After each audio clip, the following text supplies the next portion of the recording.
اور عقیدہ کون سا سچا ہے؟ جو عقیدہ صحابہ والا ہے، جو عقیدہ اہل بیت والا ہے، جو عقیدہ قرآن و سنت کے مطابق حضور سید عالم نور مجسم شفیع معظم صلی اللہ علیہ وآلہ وسلم نے دیا ہے۔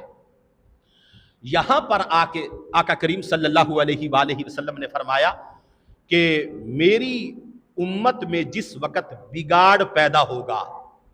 میری امت میں جس وقت گمراہی زیادہ ہو جائے گی، میری امت میں جس وقت خرافات زیادہ ہو جائیں گی، رسومات رسم و رواج زیادہ ہو جائیں گے، تو اللہ تعالیٰ میری امت میں سے ہر 100 سال کے سرے پر ایک ایسے بندے کو پیدا کرے گا جو دین متین کی تعلیمات اور شریعت مطہرہ کے اوپر جتنا بھی رسم و رواج کا، خرافات کا گرد و غبار ہوگا، اس گرد و غبار کو ہٹا کر، باطل کو ہٹا کر، شریعت مصطفیٰ کا جو صاف چہرہ ہے وہ میری امت کے سامنے پیش کر دے گا۔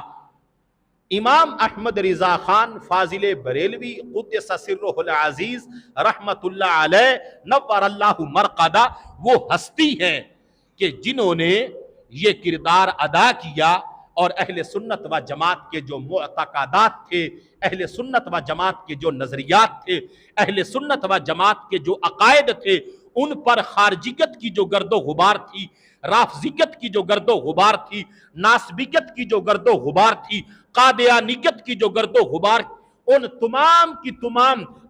ہر قسم کی گرد و غبار کو ہٹا کے قرآن و سنت کے مطابق عشق مصطفیٰ میں ڈوبا ہوا جو سچا سچا سنی نظریہ جو آقا کریم سے چلتا ہوا سیدنا صدیق اکبر کے پاس آیا تھا، سیدنا صدیق اکبر سے چلتا ہوا حضرت سیدنا فاروق اعظم کے پاس آیا تھا، حضرت سیدنا فاروق اعظم سے چلتا ہوا حضرت عثمان غنی تک آیا تھا، اور حضرت عثمان غنی سے چلتا ہوا مولا مشکل کشا حضرت مولا علی المرتضیٰ کے پاس آیا تھا۔ چاروں خلفاء سے عشرہ مبشرہ تک، عشرہ مبشرہ سے بدری صحابہ تک، بدری صحابہ سے آگے سارے کے سارے صحابہ اکرام کا جو نظریہ تھا، تابعین کا جو نظریہ تھا، اہل بیت کا جو نظریہ تھا، پائتر پاک کا جو نظریہ تھا، ہر ایک اللہ کے ولی کا جو نظریہ تھا، ہر عالم ربانی کا جو نظریہ تھا، امام احمد بن حنبل کا، امام مالک کا، امام شافعی کا، امام اعظم ابو حنیفہ کا، آگے چلتے چلاتے پہلی صدی حضرت سیدنا عمر بن عبدالعزیز تک، دوسری صدی، تیسری، چوتھی، پانچویں، چھٹی، ساتویں، 10ویں، جو نظریہ حضرت مجدد الف ثانی شیخ احمد فاروقی سرہندی تک آیا تھا، آگے چلتا